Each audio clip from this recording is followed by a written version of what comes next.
Welcome, everybody. We're happy to recognize our PT class of 2024 at this important milestone in their 2023. I guess I've been grading the class of 2024 all weekend, that's why. So we'll get you out of here in 2023, I promise. So we want to turn around and just let everybody see your smiling faces.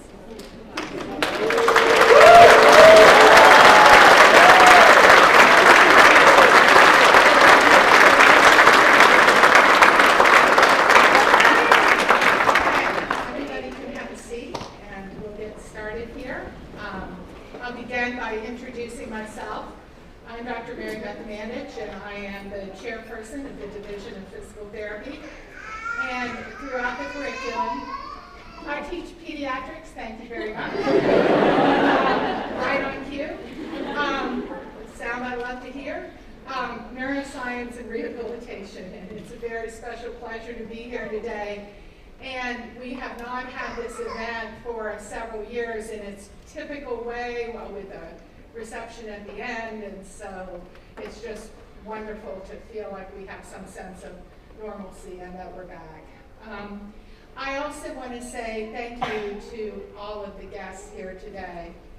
Whatever role you played in these students' support over the last 2 years, a profound thank you from us and from them. In the best of times, physical therapy education is rigorous. Students will refer to it as trying to drink from a fire hose. There's so much information. So in the best of times, these students need the wind beneath their wings. They need their family and their loved ones and their support. And anyone could argue that the last 2 years have not been the best of times. And so we appreciate you, and students, can you give your loved ones and guests a round of applause?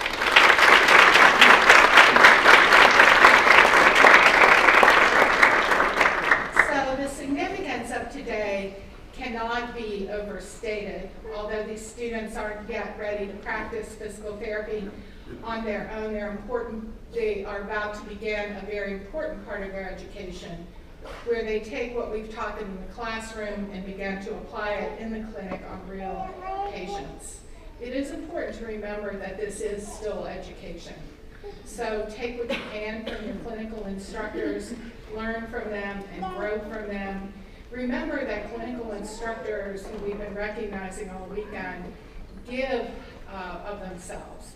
They don't get paid for this. And so respect the fact that they are donating to your education and learn everything that you can from them. You may not feel ready because it's always a little intimidating to move into the clinic, but this faculty is saying that by their best judgment, you are ready, and we are trusting you to go out and learn more about the art and science of physical therapy, a profession that we all love. Physical therapists, one of the things you will learn is that physical therapists, almost to a person, are really wonderful people. They have chosen this career because they are caring and compassionate people. And I've been privileged to work with some of the best in my faculty colleagues. You guys don't often see what goes on behind the scenes. Sometimes you do if you're here late at night. But I can tell you the members of this faculty take on many things in addition to teaching you. They have a dizzying number of responsibilities at the state and national level, and they're excellent role models for you. So as young physical therapists, look at them as what you might want to be. And over the past 3 years, they've launched a new curriculum, had to adjust that curriculum immediately when the pandemic hit, prepared a self-study report for our 10-year accreditation, survived a site visit, and kept everything running. So I hope everybody will bear with me for a few minutes while I recognize the faculty that are here today. First, Dr. Corey Mancinelli is a graduate of the program.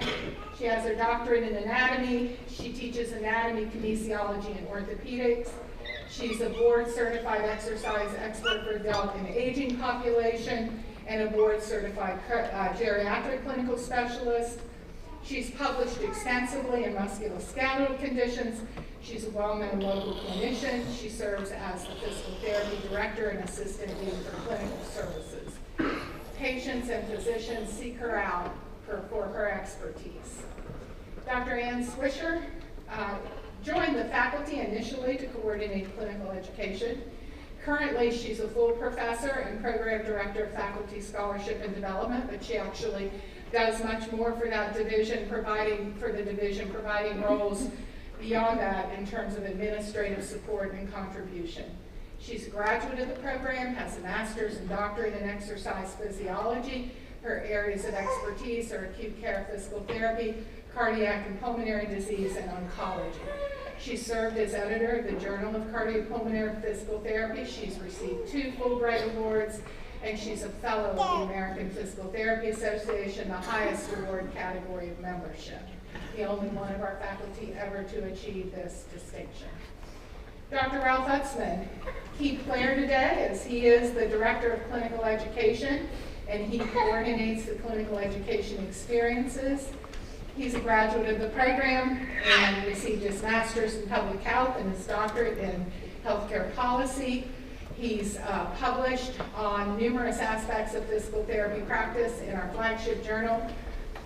He's received a Dean's Award for Excellence in Education due largely to his commitment and vision relating to rural health. Dr. Carol Waggy, graduate of the program, holds a doctorate in anatomy. She's a board-certified hand therapist and well-known clinician. She's a co-chair of the admissions committee, so she's part of the reason you're here today. Dr. Valeria Gretsenko joined the faculty about 10 years ago. She has a Bachelor of Science in, get ready, molecular biophysics from Ukraine, and a doctorate in neuroscience at the University of Alberta. After completing a postdoctoral fellowship, she came to WVU and has established a motor control research laboratory which receives funding from many federal sources, including the Department of Defense. Dr. Renee McGinnis received her bachelor's in exercise physiology and her master's and doctorate in physical therapy from WVU. She's board certified in orthopedic physical therapy and has additional certifications in manual therapy.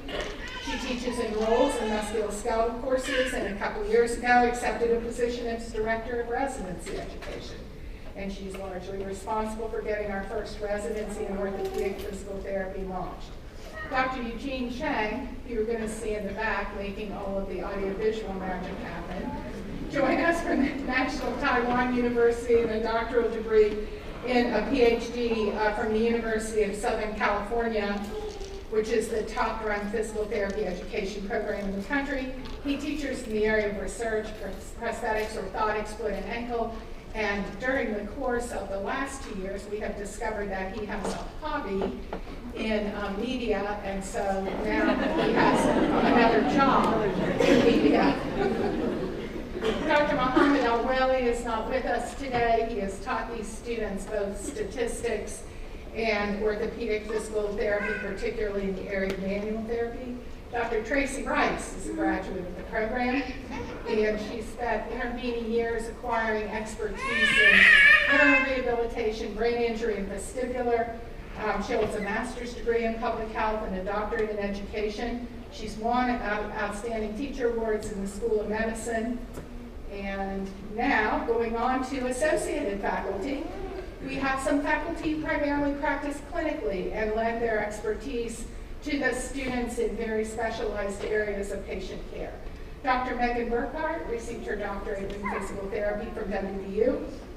She's returned to her alma mater primarily to establish a clinical program in oncology. She's the only board-certified oncology PT specialist in West Virginia and is working with us to help establish a residency. We have a team of clinical specialists in women's health, one of whom's with us today, Dr. Madeline James, and her colleague, Dr. Phillips, who recently left us to go to North Carolina.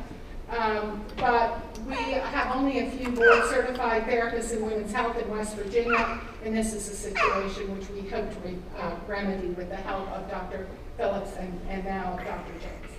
Dr. Melissa Henry joined us recently to help us establish our residency. She's a graduate of the program, and she's board certified in orthopedic physical therapy.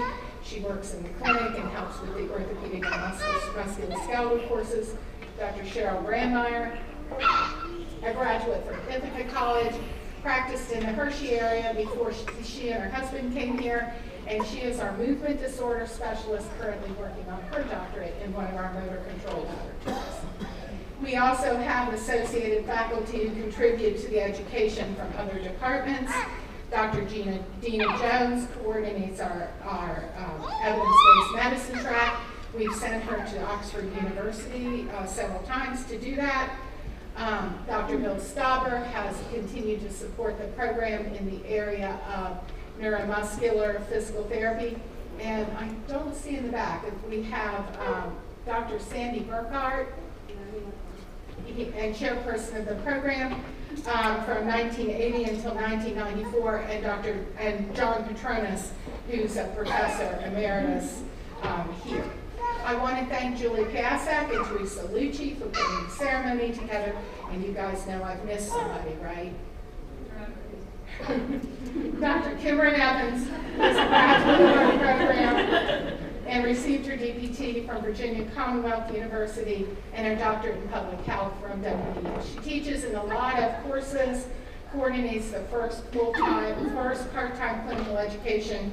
She leads our programming required interprofessional education experiences, and she has been a wonderful class advisor. Her dedicated caring and nurturing has really helped over the last couple of years. She's primarily responsible for coordinating this event and the entire 50th anniversary weekend. So thank you, Dr. Evans. I chose her to be coordinator of events when I went into her office and saw all the organized label binders. So if you go into my office, you will see it looks like a hurricane. I know exactly what's happening, but it does have that hurricane appearance. So again, as you can tell, we care about each other as faculty. We care about our students. It's a very special place to be. And just a few minutes to say a few words to the class. I have practiced a long time, and since this weekend is all about history and the 50 years of the program, let me share with you something I keep from this document I keep on my desk. It says, my career as a physical therapist or a nurse in the armed forces. This was a high school assignment for me. You can do the math. My 50-year reunion is this summer.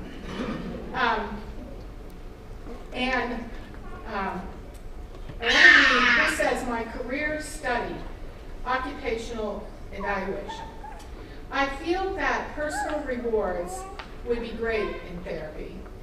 It is truly helping people when you can start out with a completely helpless person and teach them how to function again. Satisfaction knows no end, and I think that after I retire and look back over my work, I could say that I had had a truly rich and rewarding career. So, how smart I was.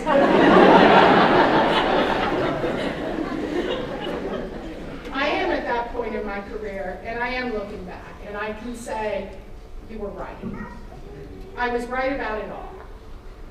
It's the most rewarding profession you could possibly have. You meet the most amazing people, and I'm so excited for you to begin this journey. It's easy to look at the world or the news specifically and be depressed.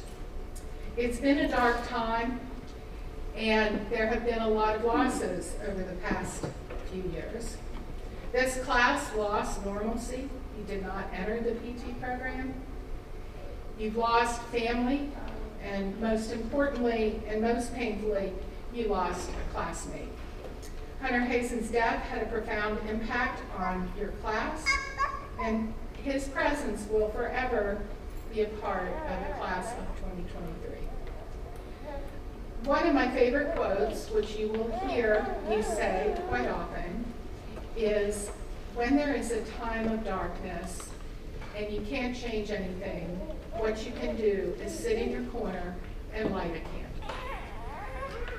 Healthcare has largely turned into a large corporate entity that operates as corporations do, on profit margins and billable hours. And you will enter that system. How do physical therapists light a candle? I always tell the story, often tell the story, people have heard it, of going into the NICU with a family member whose child had just been diagnosed with spinal muscular atrophy, which was a condition that usually resulted in the death of the child before the age of 2. It's a genetic condition, so when you get the diagnosis, you're not only mourning that child, but you're mourning future children. And sometimes physical therapists wouldn't even get the referral because they'd say, this condition is deteriorating, what good would PT do? And at the end of my evaluation, the dad looked up at me and said, thank you for telling you're the only person who told me what my baby could do, not what he couldn't do. So that's how you light a candle.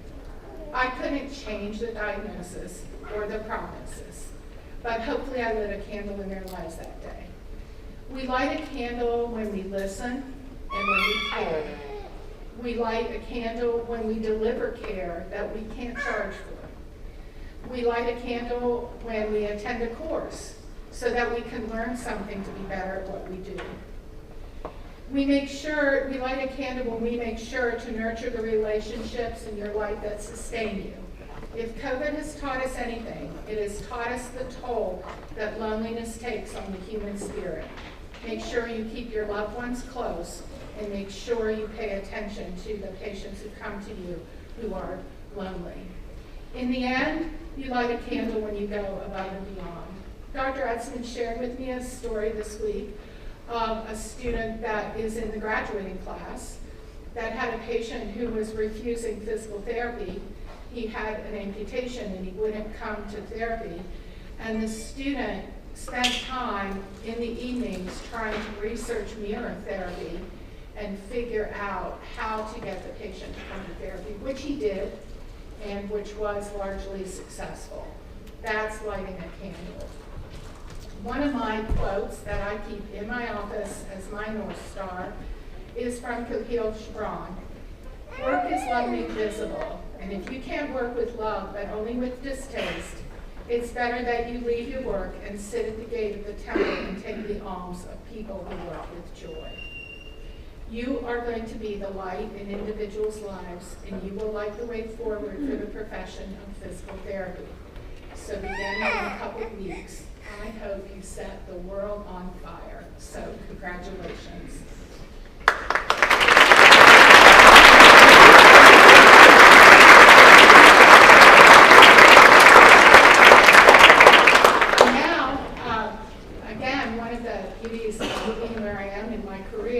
Is watching people I've taught go forth and do amazing things. And Nicole Sargent is one of those people. It's my pleasure to introduce her.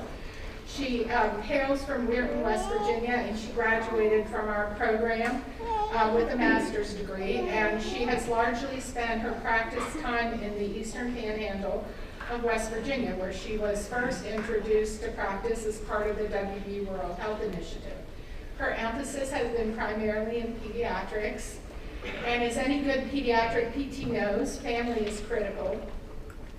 So she co-founded Milestones and Miracles and co-authored and created a 1-2-3 Just Play With Me program that is an award-winning developmental care resource that pairs early milestones with play-based interventions, because pediatric PT is play. That's our secret in pediatrics. Nicole's husband, Brent, is a WVU OT graduate, and they co-own the North Star Physical Therapy Services, providing care in the home for people of all ages, including children in early intervention programs.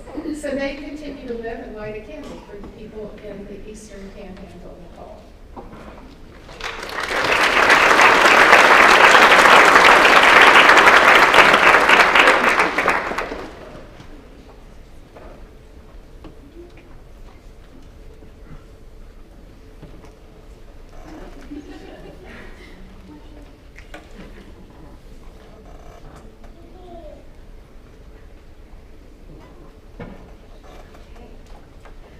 like to start by thanking the faculty and the staff for providing me the opportunity to be here today. I'll humbly admit I was surprised by the ask. Many previous and well-deserved recipients of this opportunity have taken a more traditional postgraduate route in the physical therapy world, in research and academia, and I'm the self-proclaimed queen of Play-Doh and hopscotch, so I want to thank you for welcoming me. I would also like to say that my pediatric journey and my role as a working mother was certainly inspired by Dr. Mandich, and I'd like to thank her for her mentorship to myself and to her service to our program for so many years. I would not be a pediatric PT without you. I'm not going to start crying before I even start speaking. I'd also like to thank Dr. Corey Mancinelli for being a lifelong mentor and a cheerleader for me and setting the bar so high for me as an advocate for patients and for our profession. So here I am at the same exact stage you guys are. On my first clinical rotation, I was exhausted from the bookwork and really eager to get my hands on a lot of patients. This is also the first child that ever bit me, so the first lesson may be that things will not always go exactly as you plan. While my journey as a pediatric therapist has taken me to a playful route, as I thought about the job of speaking to you today, as you move from the classroom to the clinic, I realized what I wanted to know when I was in your seats, and more importantly, what I needed to know, came exactly from the lessons that I've learned from children. Not much has changed in my world, but today I'd like to share with you some advice that I think come from our most important teachers, our children. Children don't forget who their people are. They intuitively come to those who they trust and those who have shaped them in times of need and celebration. Who are your people? I'm sure your family and your friends that are proudly here today are in that group. I know the faculty and staff are for sure. I can say from experience that WVU Physical Therapy offers you an exceptional education and learning experience, but unlike other places, they also offer you a lifelong community. Throughout my career, I have leaned on the people in this room for advice and guidance, and no matter how many years it's been since I've walked these halls, and it's been a long time, the halls are very different, they have continued to show up every single time. It's been 21 years since my graduation, but I can shut my eyes and see Dr. Mandich with her fabric doll teaching NDT. Every time I have to make an ethical decision, I hear Dr. Utzman in my ears. I don't see a patient with CF without Dr. Swisher's hands on my hands. And I can't look at a hip x-ray without seeing Dr. Mancinelli and her skillful analysis. They are part of the fiber of who I am as a therapist, and they will always be with you too. Look around at the people sitting next to you. You may not realize it yet, but you are in the trenches together. This is one of the hardest and most exceptional times in your life. In your entire lifetime, you may never have a sustained, cohesive experience like the one you're having with these people right now. Honestly, it could be a reality show. You have studied longer than you thought possible. You have sat in the hall sweating before every checkoff. I can tell you when I heard that Professor Petronas might be here, I immediately started sweating. You all have dissected a human together. This experience gave me some of my lifelong beloved friends. My best friend and business partner who came from the neighboring speech-language pathology school, and my husband who is an occupational therapist. You know each other the way families know each other because you are a family. I've been married for 20 years, and I still joke that I know my roommate from PT schools, patellas, and scapula better than I know my husband. You have endured joy, success, grief, and pain together. I want to recognize that Hunter is part of your class's story and always will be. I'm deeply sorry for your collective loss as a class, and I share in you remembering and honoring his family today. As a class, you will go your separate ways eventually, but I promise you, you will have a collective bond like no other. When needed, you will continue to show up for each other at a moment's notice. Take a second and take in this unique experience and the people on this journey with you.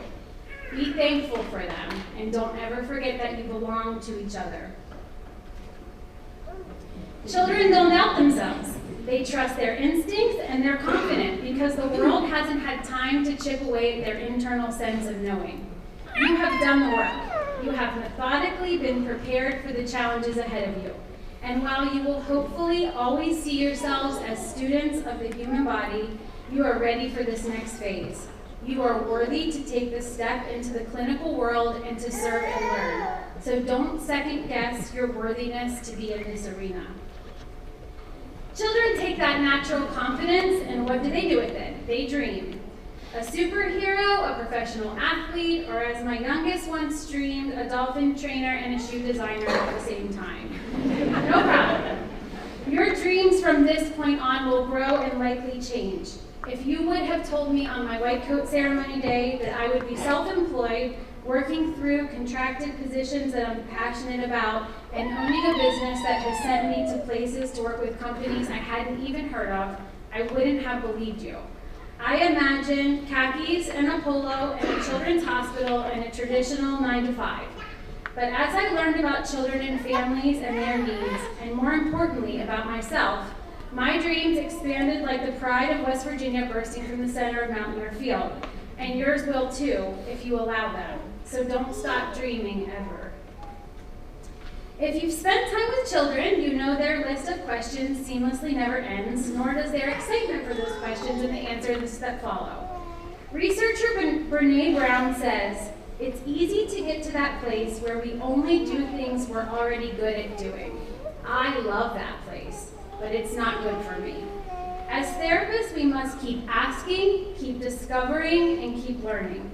Be dedicated to learning beyond what is simply required, but seek to find what serves you and your patients well.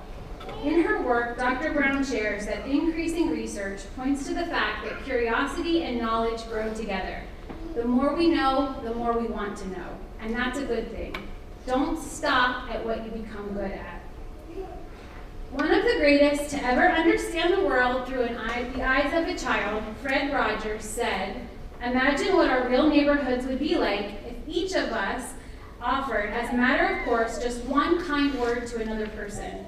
Sometimes all it takes is one kind word to nourish another person. Think of the ripple effect that could be created when we nourish someone. One kind, empathetic word has a wonderful way of turning into many." He has also famously spoken about how his mother encouraged him to look for the helpers in hard times. You are about to become the helpers in the neighborhoods where you will land. By the nature of our work and connection to the community, people will turn to you for advice and support. You'll be the voice in communities that look and advocate for accessible entries to buildings and playgrounds. Others will lean on you to decide how to care for themselves, their children, and their parents. At one point, I was on the school emergency cards for a handful of children I once treated because they didn't know anyone else in the town they could trust. You will be the people in their neighborhoods. There will likely not be a family reunion or a holiday where someone doesn't come to speak to you about their aches and pains, so good luck with that. All kidding aside, additionally, the people in those neighborhoods will care for you. When I've lost people in my family, had surgery, or switched jobs, I've had patients bring soups and lasagnas to my doorstep, children's artwork, and letters of support that brought me to my knees. Be kind, be generous, be a helper, and don't forget to let others do the same for you. I'm going to guess that most, if not all of you, have been described by those who know you best as empathetic, problem solvers, or helpers. Raise your hand if that's true. Any of you? All of you? You are here in part because of those gifts. They will serve you very well in your career. And if you don't find a way to create healthy boundaries, they will contribute to emotional and physical exhaustion and make you a less effective therapist. This is a lesson I wish I had learned earlier, so take this one to heart. It is not only okay to say no sometimes, it's necessary. It's healthy to learn the support systems, organizations, and people around you and refer to those people beyond yourself. There is a reason you are called a human being and not a human doing. While your generous and compassionate spirit will serve you well, like a child, you will occasionally need to put yourself in timeout. But there won't be an adult to put you there. Learn what is yours to handle and care about and what isn't. Do it often and do it early. Put yourself in timeout when you need to. When a child is upset or happy or overwhelmed, they intuitively turn to touch for comfort. In a reimbursement world of constant change that is often in favor of fulfilling an insurance company's need and not a patient's, we must not forget that we are one of the last professions that provide considerable physical touch to our patients. What an honor that is, right? It takes a great deal of trust to allow hands-on assessment and treatment, especially if you are in pain. But for many patients, you may be the only healthcare provider that actually touches them. And because of that, they will respect you and trust you in a way that they may not with others. Don't take that privilege for granted. You have been trained to be healers with your hands. Remember that and continue to be dedicated to learning more about manual work because it's life-changing. Physical therapists are naturally playful people. My class was the first ever co-ed intramural flag football team here. Please tell me that that tradition still exists. All mammals play and all mammals rest. You don't get to be an exception to that natural reality. Your life will get busy, more complex, and you'll gain responsibilities. If you want to show up with a cup ready to pour for others, you first have to fill your own. So think about what makes you joyful. Is it running, singing, playing an instrument, reading on a sunny porch, digging in the dirt? Whatever it is, don't stop doing it now, don't stop doing it in 10 years, and don't stop doing it in 30 years. Schedule in time for play and rest and protect that spot on your schedule fiercely. Dr. Lori Santos is a Yale psychologist and professor who studies students and their well-being. She has a course called The Psychology of the Good Life, which is Yale's most popular course in over 300 years and has been turned into a free course online taken by over 3 million people worldwide. Among other helpful pieces of research, she shares that people with the highest life satisfaction share a few things in common: social connection, physical movement, and real rest. Play fosters all three, so keep playing. Children instinctually know that people matter. They put others and their feelings first without another option. Because I was trained by some of the fabulous people that you have been trained by, I know you have been taught people first language. Your patient is not a CBA. She is a mother who had a stroke, who wants to hold her children and provide for them. He is not a below-the-knee amputee. He is a man who lost part of his leg and wants to continue to serve his country. After 20 years of being a PT, I became a patient after I tore my ACL in a bounce house. So side piece of advice, after about 32, stay out of the bounce houses. My PT is bright and forward-thinking and uses evidence-based practices. Of course, this matters to me. But do you know what matters more? He made sure my rehab plan allowed me to comfortably kneel again because my job requires me to walk on my knees a lot. He didn't let me give up on the thought that I could use a stand-up paddleboard again because that brings me great joy. And he customized my home program to include some things with my daughter, who also tore her ACL, because he knows that time with my children is meaningful. Patients are always people first. Truly knowing this and putting it into practice may pull you into the non-sterile, step outside of the textbook world of understanding what matters to them. Last week, I had 5 kids and some chickens on a kitchen floor. That takes extra energy and effort, but it is always worth it. I'd like to tell you a story in closing about one of my favorite people who was a person before a patient and taught me so much. This is Emily before she was born. This is her ultrasound. Her parents were told after many ultrasounds and high-risk testing that she only had a brainstem. They faced terribly hard choices, but their choice was to decide to carry her to term and donate her organs as she was expected to not live. This was Emily at birth. She was born with a fluid-filled head, and she was expected not to live. She received a shunt and mostly palliative care and was discharged to hospice when she surprised the hospital staff by surviving those first few days. Hospice provided a sensitive referral to West Virginia Birth to 3 because they weren't sure how long she would live, but her parents wanted more support than hospice could provide.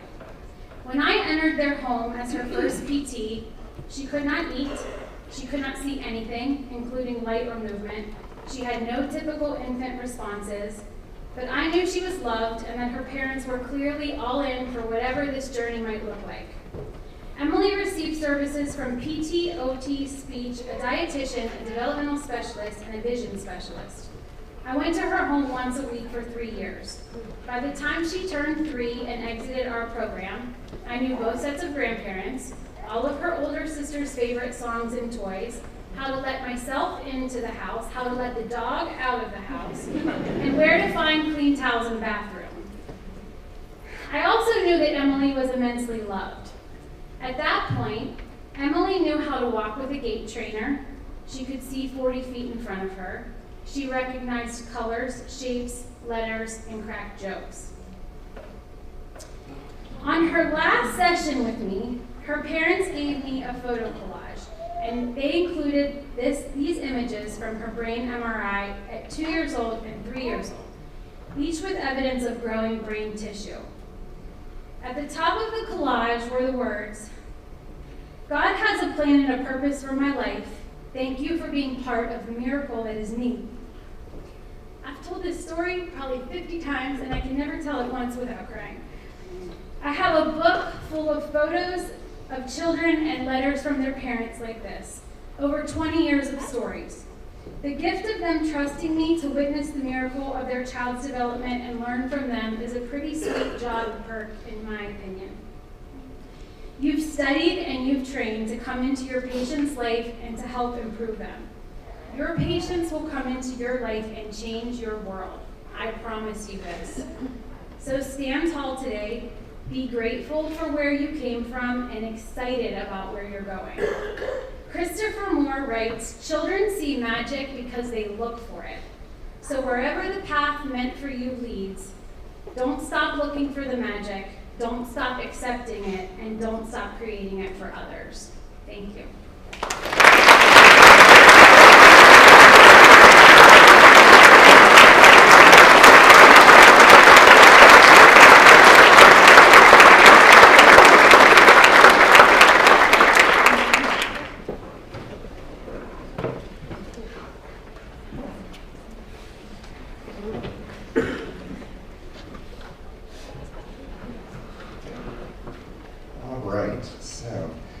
Dr. Mandich at the beginning talked about the importance of our clinical faculty who volunteer their time, they open their clinics, they share their patients, all for our students to take that next step on their journey to entry-level practice.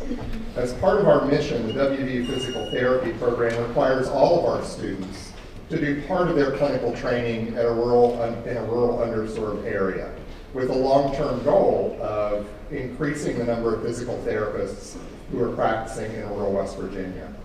The WVU Office of Rural and Community Health maintains a database of healthcare providers in the state that provide rural clinical learning experiences to students, including ours. We have several of our rural clinical faculty who take students over and over because they are dedicated to providing good educational experiences to our students and helping meet our mission. We have 3 of them here today that I'd like to call up and recognize. So I'll have them come up on stage, and I'm going to give them a packet that has a certificate and a pin. Over the past 10 years, they have made significant contributions to the clinical education of our students.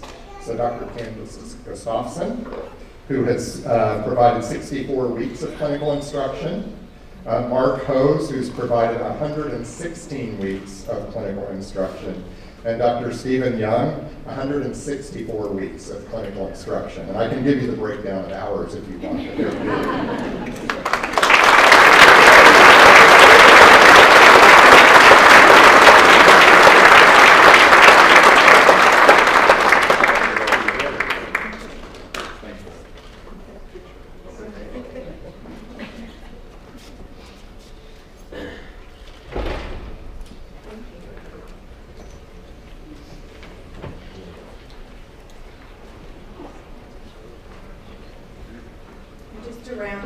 out, these are some of the clinical instructors that we also wanted to recognize who weren't able to be here today. So again, a tremendous thank you, especially over the past 2 years, to all of our clinical instructors.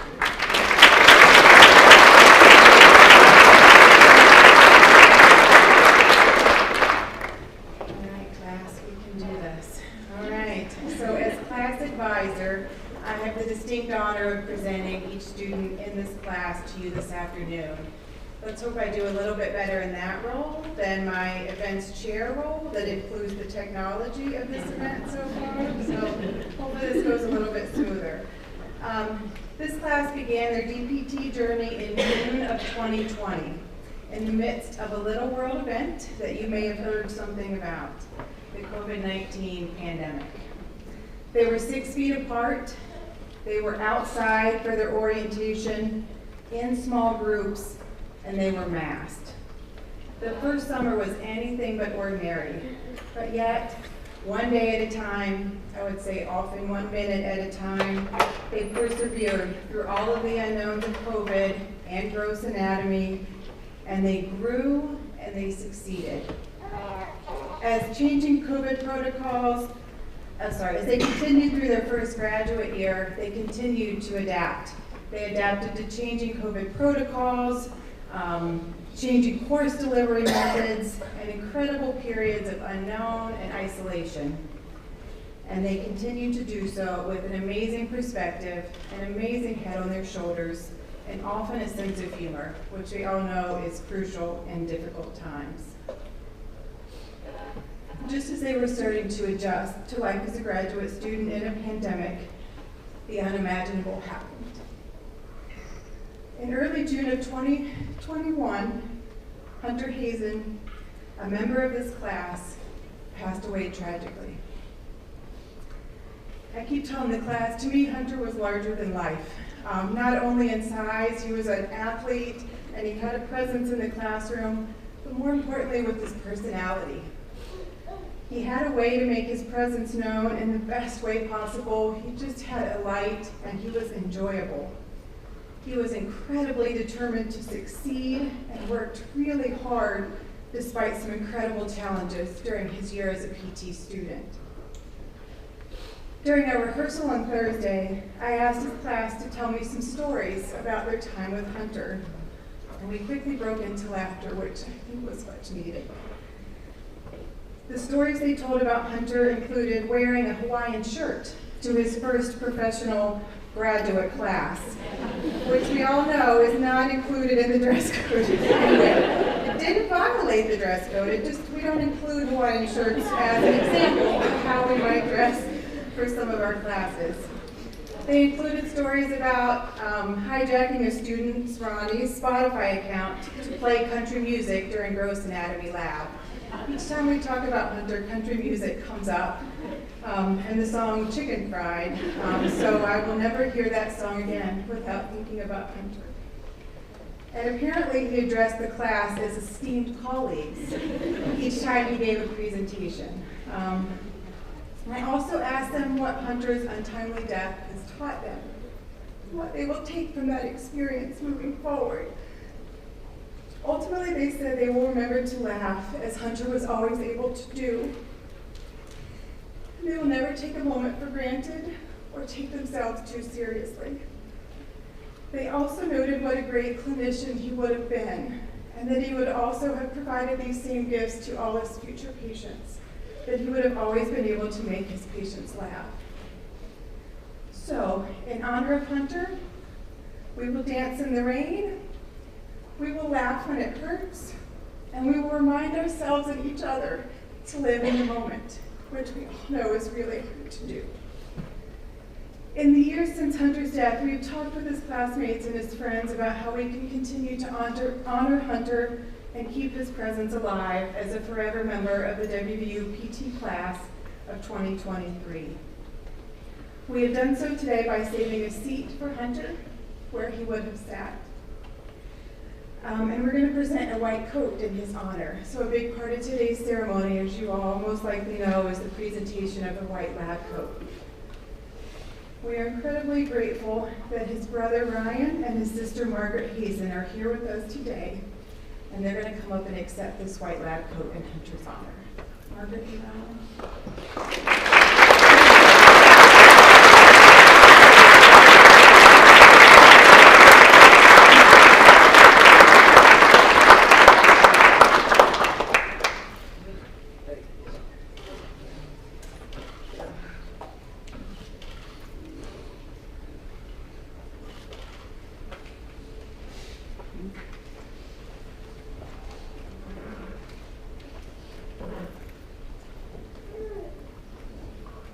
We will now have a moment of silence as we all remember Hunter Hazen, a forever member of the class of 2023.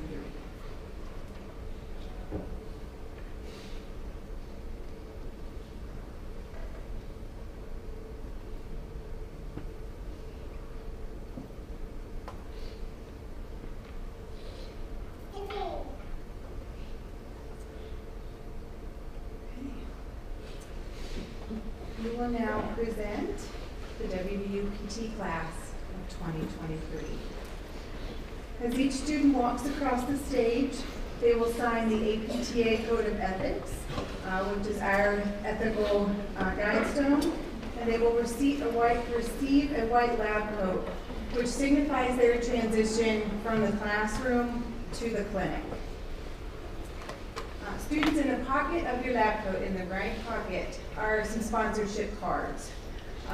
These were written by alumni, by clinical instructors with messages of inspiration and hope to each of you as you make this transition. I encourage you to take a minute to read those, to reflect upon the message in each card. It was sent and written with thought and support from many of our program alumni.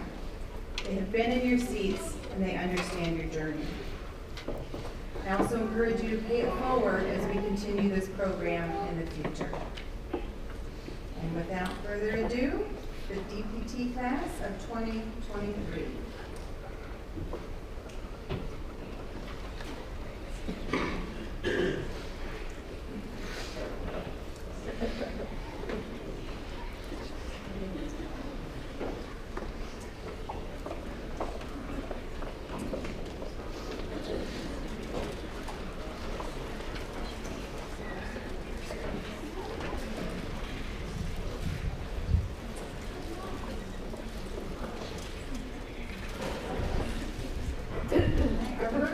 Alexandra Arnaldi, and unfortunately, Alex could not be here with us today. She is, I believe, maid of honor in a close friend or family member's wedding, and we greatly miss her presence here with us today. So she received a white coat.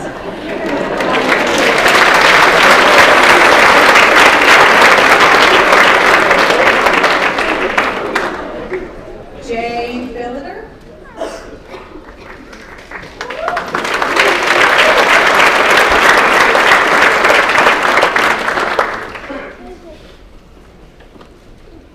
Amelia Branham.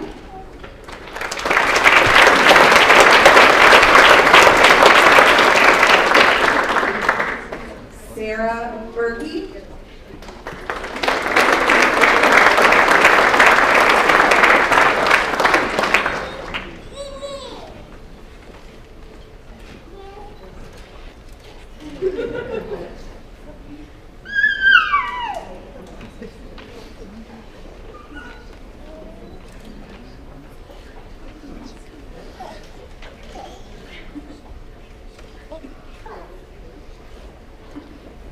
Tabitha Craddock.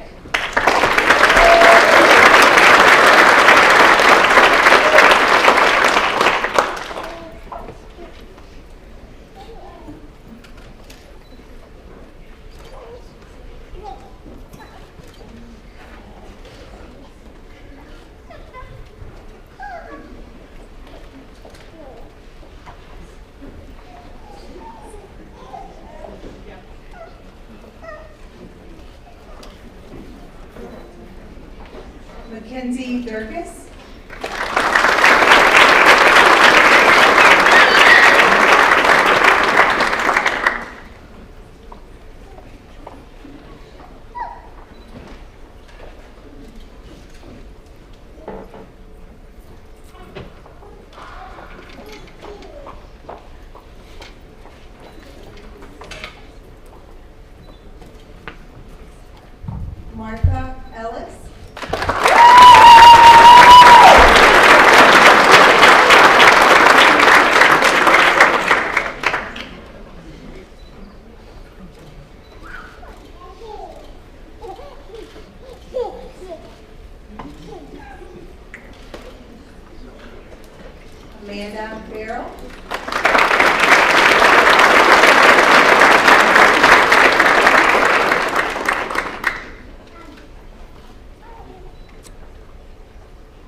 Benjamin Flanagan.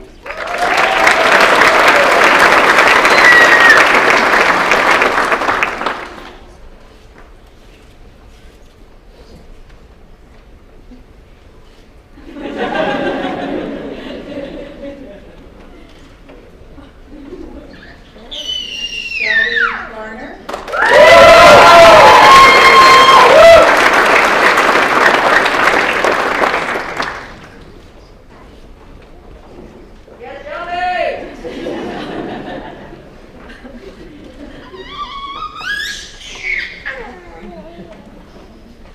Joseph Logan Grass.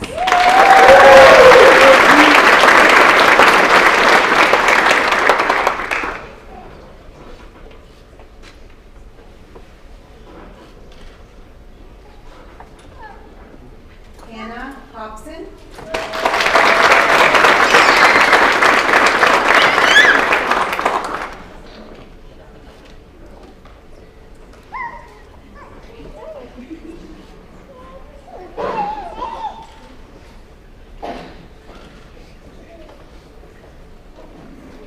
Brandon Jensen.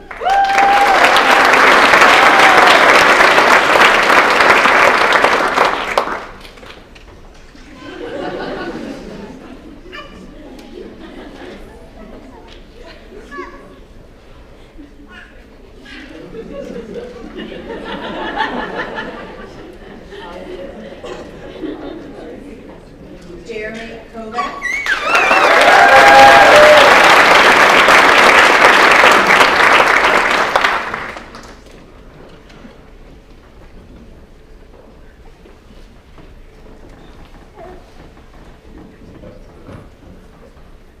Christy Labella.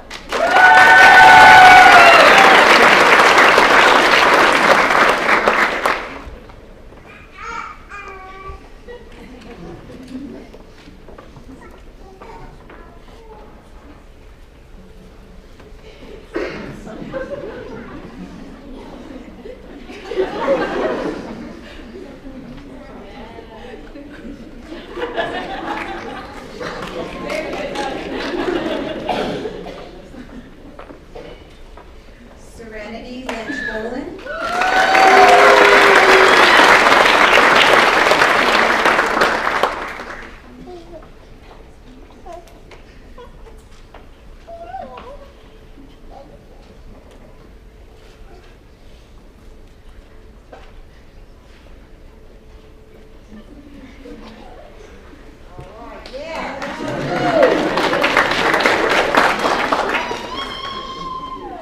Gianna Mantinelli.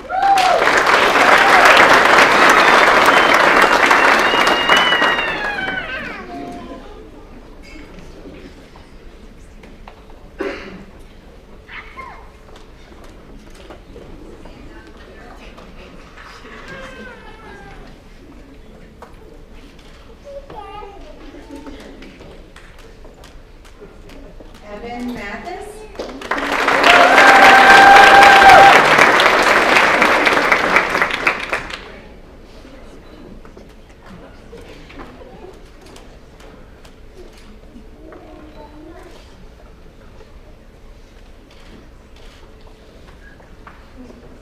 Harry McGee.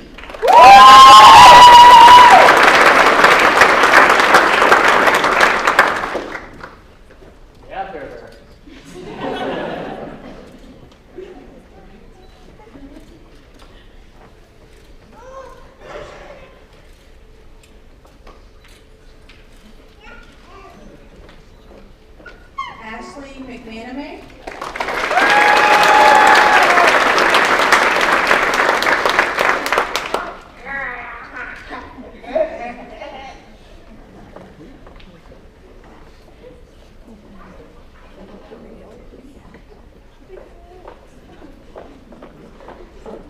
Jacqueline Than Fu.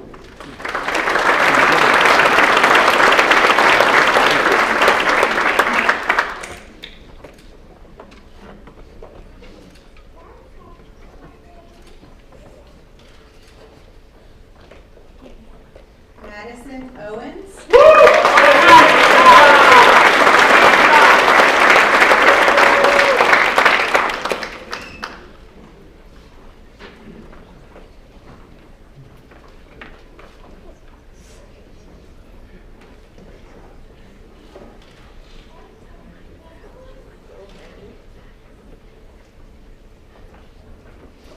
Victoria Bob.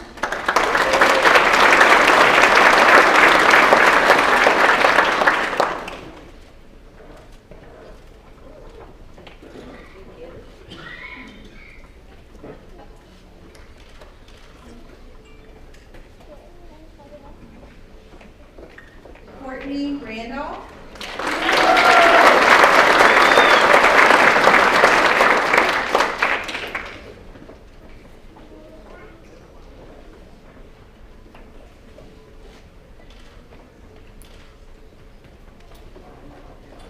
Madeline Rice.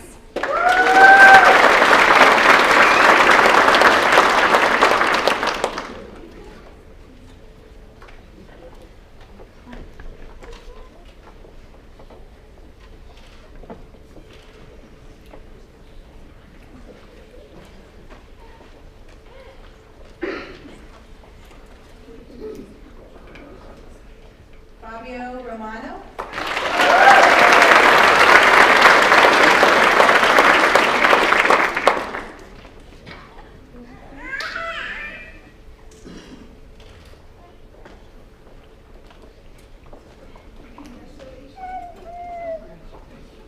Kelly Shambaugh.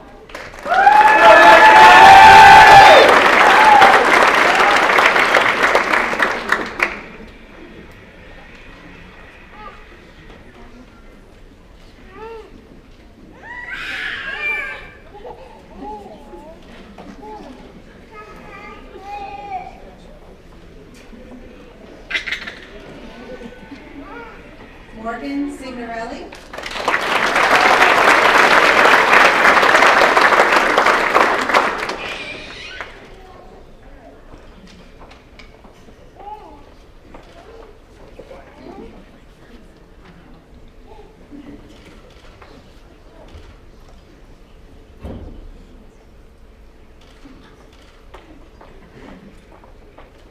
Michaela Smith.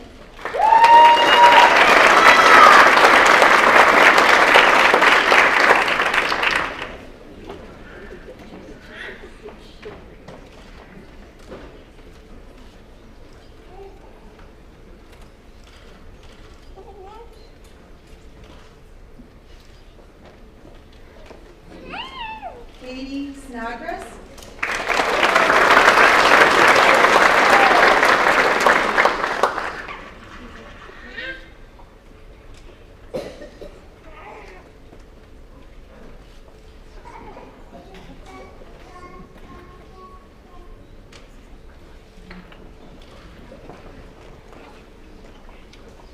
Benjamin Stewart.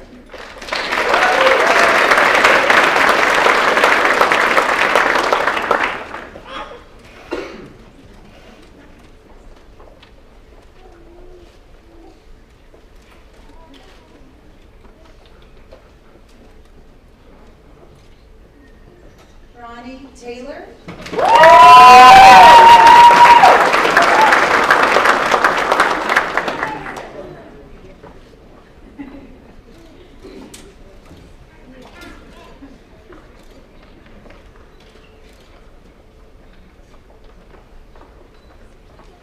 Seth Trahan.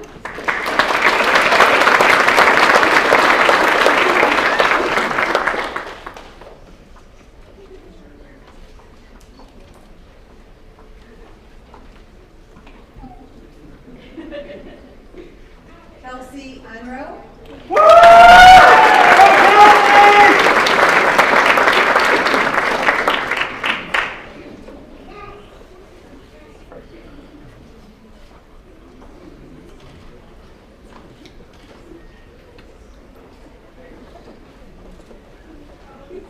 Kyle Weaver.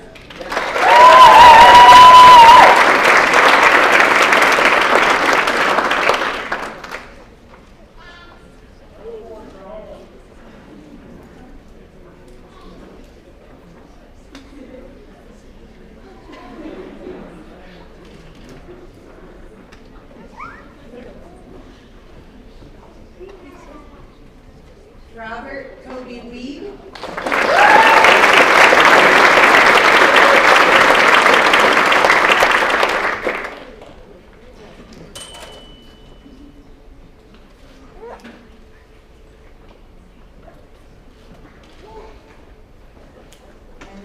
but certainly not least, but she's never heard that before, Rachel Worth.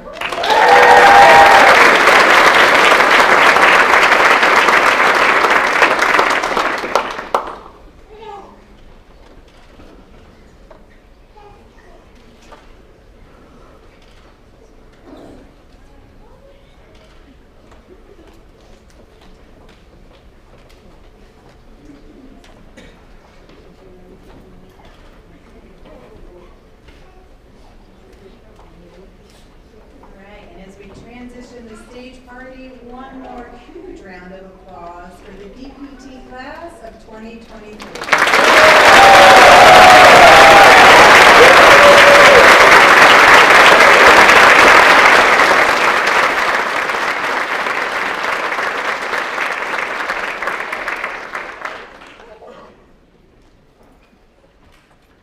Good afternoon. I thought I would be dry-eyed by now, but no chance of that happening.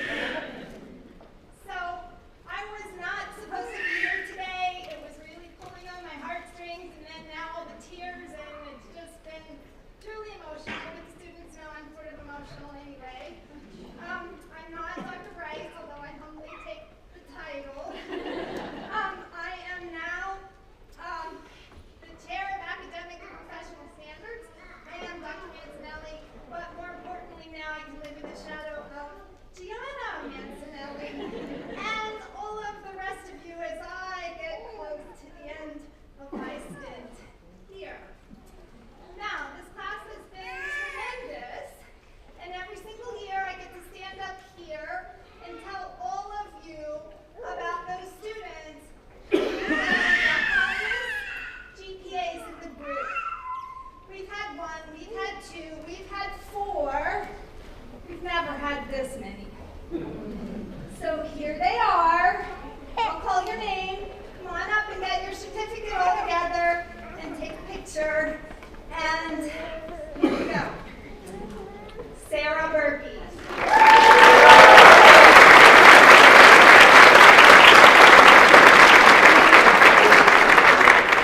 Amanda Farrell.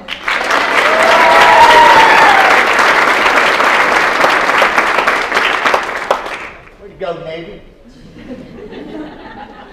Christy Labella.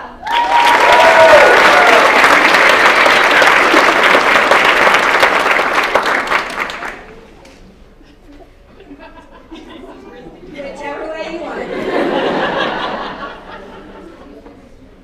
Kelly Shambaugh.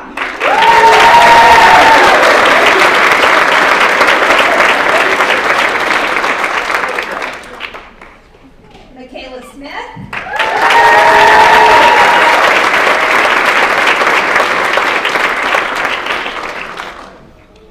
And Rachel Worth.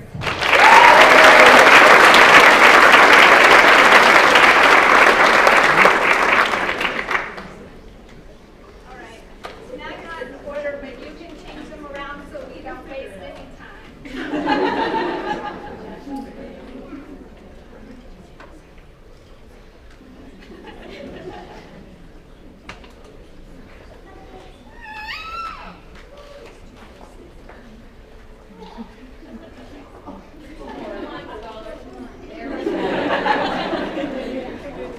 Congratulations, they represent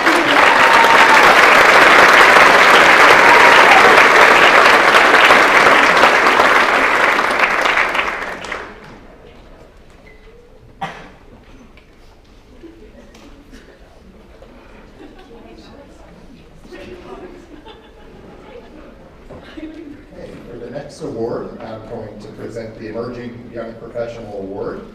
This award was developed by our faculty to recognize and reward a second-year student who best exemplifies the combination of academic and professional behaviors that are a foundation for a successful, well-rounded clinician. These behaviors include a commitment to learning, strong interpersonal skills, strong communication skills, appropriate use of time and feedback, strong problem-solving and critical thinking skills, professional responsibility, and overall embodiment of the APTA core values. This year's recipient emerged as an early leader early on in the program.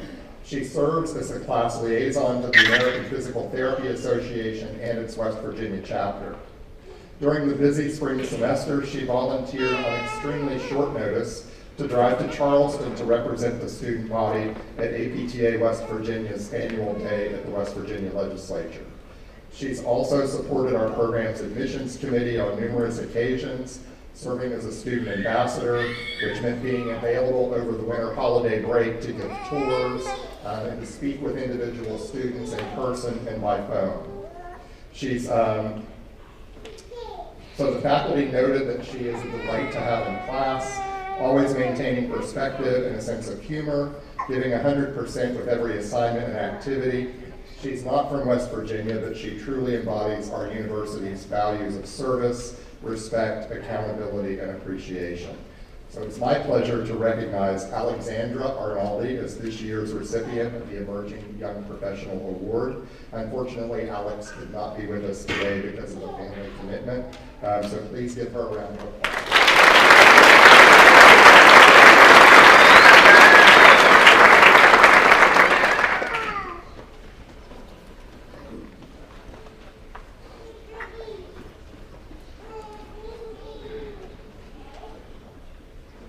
So I get one of the fun parts, which is to announce the money. I get to be the money woman.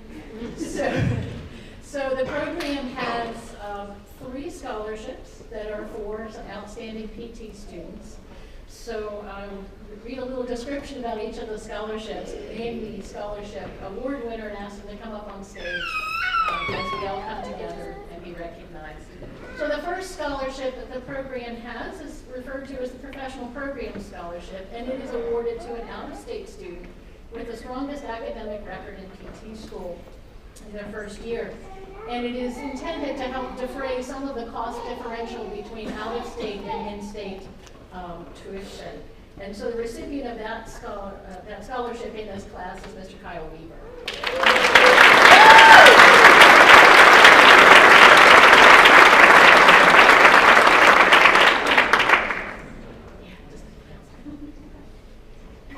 We have 2 named scholarships that were given in honor of people from the program. So Keith D. Leffel was a graduate of the WVU program, PT program in 1979, but tragically died young, as we're recognizing today.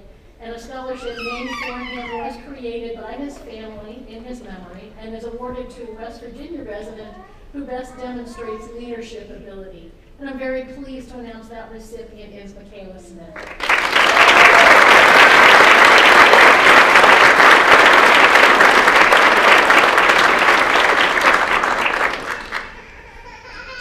Then our third scholarship was named for Mr. John J. Petronas, who's heard his name mentioned today. But a little bit about him: he was founding faculty member of the WVU PT program, and he taught from 1971 until his retirement as a full professor in 2014. So in the 43 years he taught at WVU, he impacted over 1,100 future physical therapists, helping to advance the degree from a bachelor's to a master's to a DPT. Professor Petronas was known for role modeling excellence in orthopedic physical therapy and for demanding excellence of his students. He was a colleague, mentor, and friend to many faculty members represented here today over his tenure, and was also instrumental in the development of what is now the Academy of Orthopedic Physical Therapy, which is the largest component of the APTA. Students and faculty mentored by him have achieved the highest honors in the profession. In 2019, a scholarship was created in recognition of his long-term service to the program and desire to help WVU physical therapy students continue to succeed. And it is awarded to the student who best exemplifies the traits of Mr. Petronas through excellence in academics and having a professional presence in and outside of the classroom. And I'm very pleased to announce the recipient of the Petronas Scholarship is Amanda Farrell.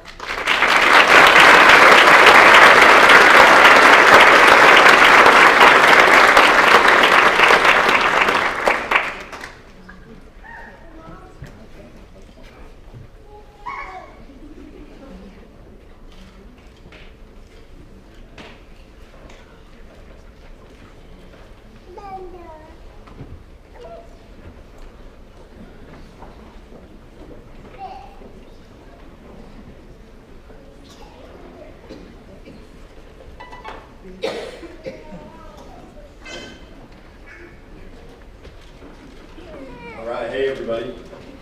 My name is Evan Mathis, and I'm the president of the class of 2023. It's awesome to see all the love and support in this room. It's crazy, this place is almost completely full.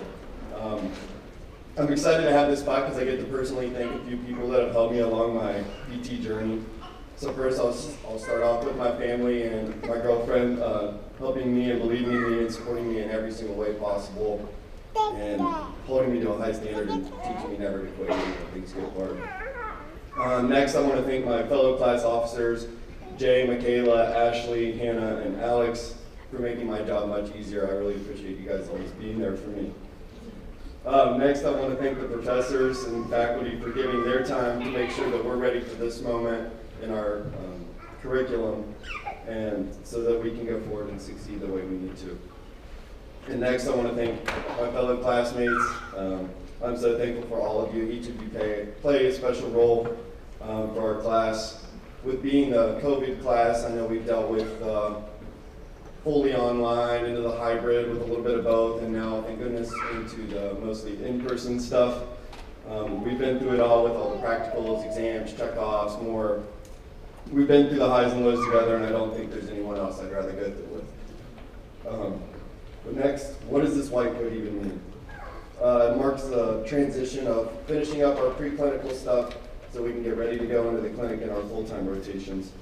It means working with real patients, and it means applying what we've learned these last 2 years in real life. And it means we're ready to take the next step into being a future clinician. But something that I want our class to do sometime in this long week that we have before we start our summer semester is to think about what this white coat means to you. Is it all your hard work and dedication? Is it the beginning of a journey? Is it the start of a positive impact in many lives? Is it about the Instagram posts that are about to be made? It's about what we've been through to get here. It's about the accumulation of student debt that we have. And it's about the true meaning of becoming a medical professional very soon. Our class has been together for the last 2 years. And it's kind of sad but exciting, but we're all about to disperse all over the country in this next year doing our thing. And we're about to get new and unique experiences, or we're about to apply what we've learned these last 2 years in the clinic with our CIs. We're going to take these opportunities and step up when we need to. We're going to speak up for those who may not be able to, and we know how capable we are, and the sky's the limit. It has been an honor to be the president of the class of 2023 through the first 2 years, and now into our final third year. But I just wanted to say a few things. I'm so proud of every person here. I'm proud of us, what we've done. You work so hard, and I've seen and been with you guys the whole way. We are one big 37-person family, and today is about celebrating us. Sorry. Our class has been through the ups and downs, for sure, as cliche as that sounds, but we've been through what no other class should ever have to go through, and I hope no other class has to go through it. But that's the loss of another student, a friend, a brother. It's great that we can honor him with the white coat today, as he should be here with us. But the summer semester at the beginning of our second year was more than unconventional. But how we all came together when we needed to was amazing. How all the students came together, the cohesive bond that was made then, and then the faculty was also very accommodating in being there for us as well. And then just a little bit more on Hunter. He was one of the first students I met that wasn't from WVU, because I went here for undergrad, but you never knew what you were going to get from him. And, I know Dr. Evans talked about it a little bit earlier, but his special introductions, you always knew what his group was about to present when they were starting. To him showing up to my apartment with a giant bowl of spaghetti. It's a true story, it did happen. Breaking flower pots. He was always the life of the party, but he was also that friend that was there for you or anyone that needed him. And just to tie things together here at the end, as I know we all want to get out and move around a little bit, but I listened to a country song. I chose it because I know Hunter loved country, and I think the lyrics that I'm going to read kind of signify this. ceremony in Oil and bring him as well. It's a song by Cody Johnson, so bear with me as it's kind of hard to read song lyrics and not sing them, but here's my attempt. Sing it, Evan. You don't want that, trust me. But it goes like this. If you got a chance, take it. Take it while you got a chance. If you got a dream, chase it, because a dream won't chase you back. If you're gonna love somebody, hold them as long and as strong and as close as you can, till you can't. Thank you.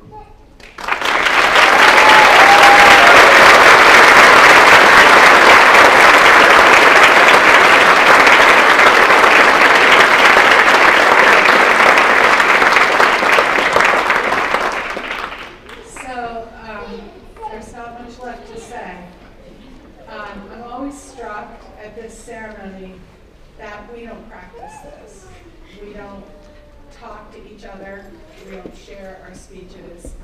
And yet the themes run through, and the themes run strong of caring, compassion, and love. And that's what characterizes a physical therapist, and that's what characterizes you. So, congratulations. Now, just a few instructions. Audience, if you will stand and let the students walk out, followed by the faculty, and then please join us for a reception in the Pylons Hall.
Grab him out of his hand.